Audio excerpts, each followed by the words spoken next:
Заглавие, скандал, емоция. Ще ви гледам право в очите женската енергия. Бизнес моделът ти да продава личния си живот. Проституция. Ама то да си глупав е малко както да си умрял. Мъж почва да говори агресивно! Репрограмират алгоритъмът на ChatGPT. Ако питаш ChatGPT, то ще напише, че това е конспиративна теория. Знам, че е по-удобно някой да мисли вместо тебе. А истината, той само работи, че да възбужда хората. Критично мислещ е човекът, който задава въпроси. Не е ли това каквото най-много ни липсва в днешното време? Въпросите.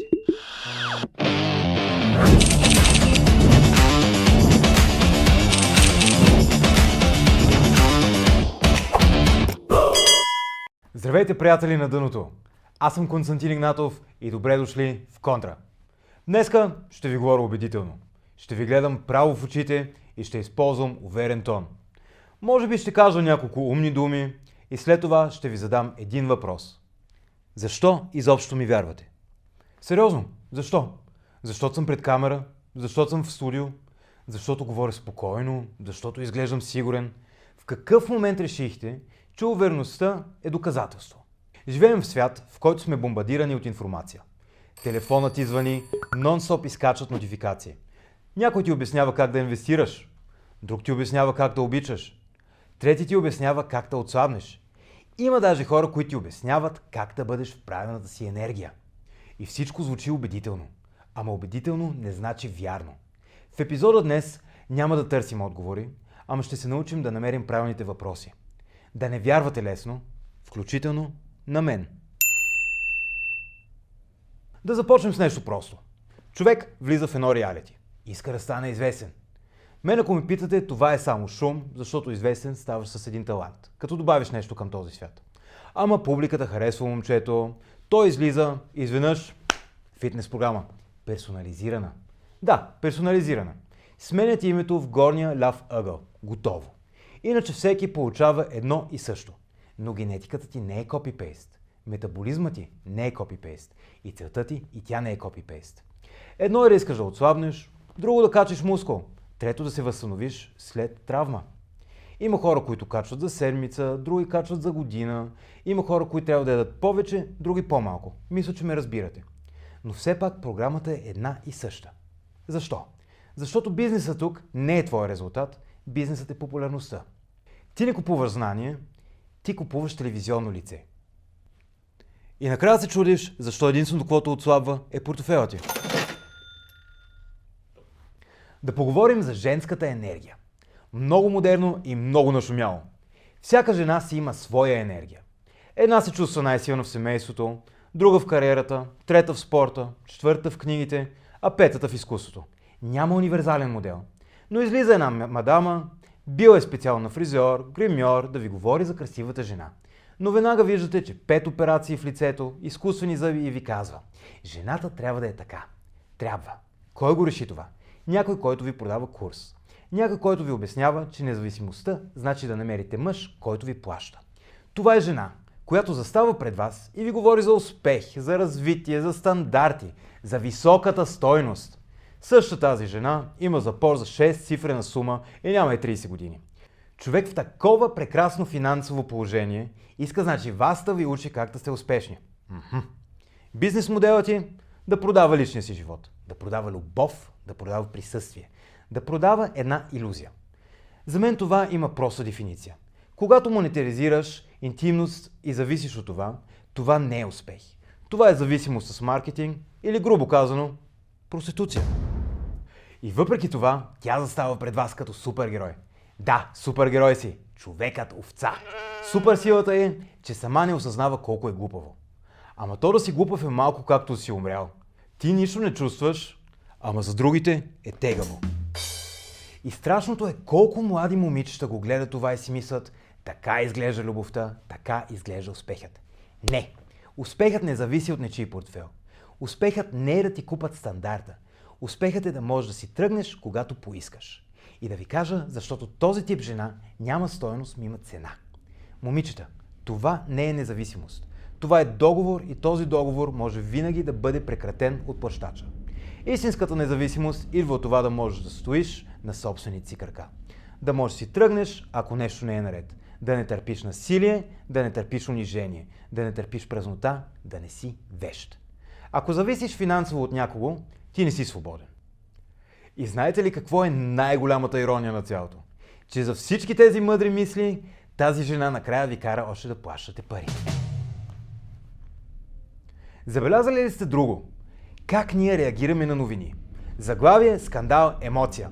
Веднага им е мнение. Про или контра. Винаги най-крайното. Но някой ако ни пита, обясни защо мислиш така. Тишина. Медиите ни удрят емоционално. Доказано е, че заглавията ги правят по начин, който прескача тази част в мозъка ни, който ще ни накара да зададем въпрос. Реакцията ни не е вече логическа, ми е както при маймуните. Удар, реакция. И ние си мислим, че сме информирани, ама сме просто стимулирани. Преди години, като живях още в Ню Йорк, се запознах с един човек, който работеше за Ню Йорк Таймс. Той идваше веднъж 2 пъти на седмица в супената кухня за бездомни, в която работих. Често говорихме за работата му, все пак Ню Йорк Таймс се води като от най-сериозните и големите медии на света. Той ми каза, знаеш ли колко милиона кликвания трябва да направя на седмица, за да взема нормалната си заплата с нашата система за бонус? Милиони. Той каза не колко истина, не колко проверка, не колко качество. Колко кликванията. Ама да помислим. Заглавието в днешното време не трябва да е вече най-точното, ми най-бързото. Не е да си прав, ми да си първи. И без това толкова информация ни пълнят в главата всеки ден, че на другия ден ни вече знаем къде сме я чели, ни кой е писал, ни дали била вярна. И той ми каза, понякога е трябвал от нещо малко да направи скандал. И затова накрая си напусна работата, защото той беше започнал да работи като журналист, да информира хората, да намери истината. А истината той само работи, че да възбужда хората. И да съм честен с вас, аз от години самият спрях да чета и да гледам новини. Може да звучи доста игнорантно, ама аз самият по-добре се чувствам, като не се товаря вече с всичката тази истерия и негативност. Приятели, ако видеото ви е харесало, абонирайте се за канала, оставете ми един палец нагоре и споделяйте.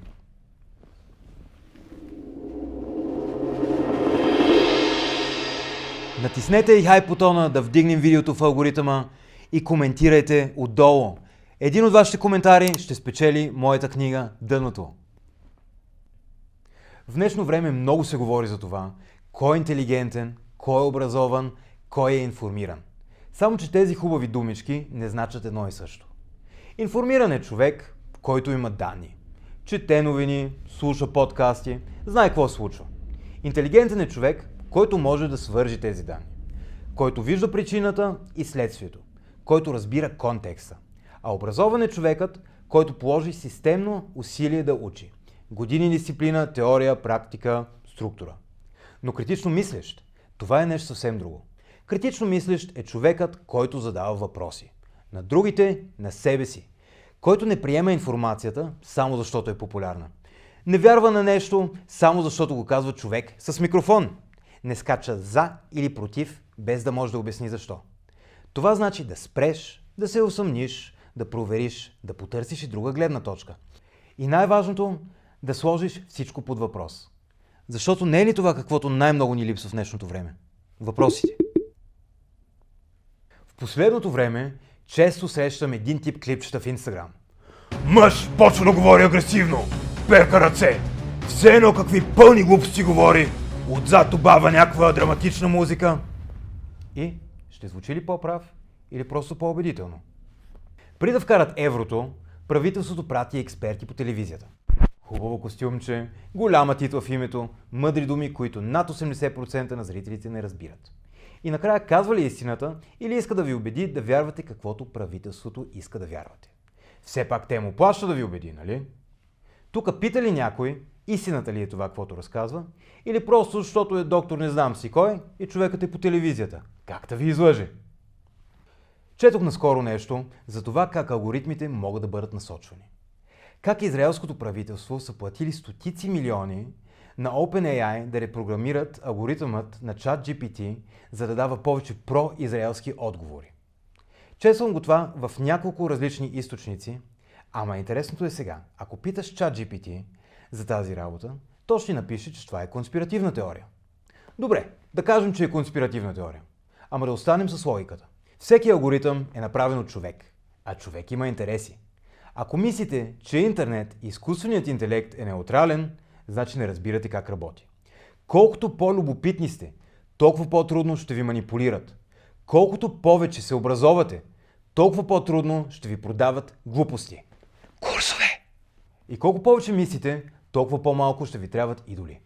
Аз съм много благодарен, че можах да израсна в едно време, в което нямаше тези телефони, нямаше интернет и нямаше социални мрежи. Аз съм израснал в друга държава. Началото на 90-те години, границите затворени и хич не беше модерно тогава да си имигрант. Значи единствените приятели, които имах, бяха книгите. Четеш нещо, да избягаш от ежедневието си. По-късно учих литература. Търси скрития смисъл, научих се как да анализирам текст. Ама в най-голямата ми криза в живота ми се научих нещо друго. Не да търся отговорите в книгите, ми да си търся въпросите. И не готовите, ми моите си. Защото готовият отговор винаги обслужва някого. Въпросът обслужва тебе. И до ден днешен най-доброто ми бягство от дигиталния свят е една добра книга. При нашите партньори от BookSpace.bg можете с промокод Константин10 да получите 10% отстъпка на най-хубавите и най-новите заглавия. Виж, знам, че е по-удобно някой да мисли вместо тебе. По-удобно е някой да ти каже, това е правилно, това е грешно, това е модерно. Но удобството е скъпо и си го плаща с автономия. Хора, никой не ни контролира.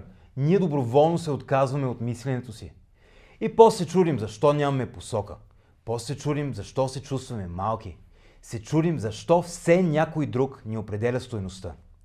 Докато купуваме чуждите мечти, ще изпускаме нашата. И ако тази мисъл боли, значи все още имаме шанс да се събудим.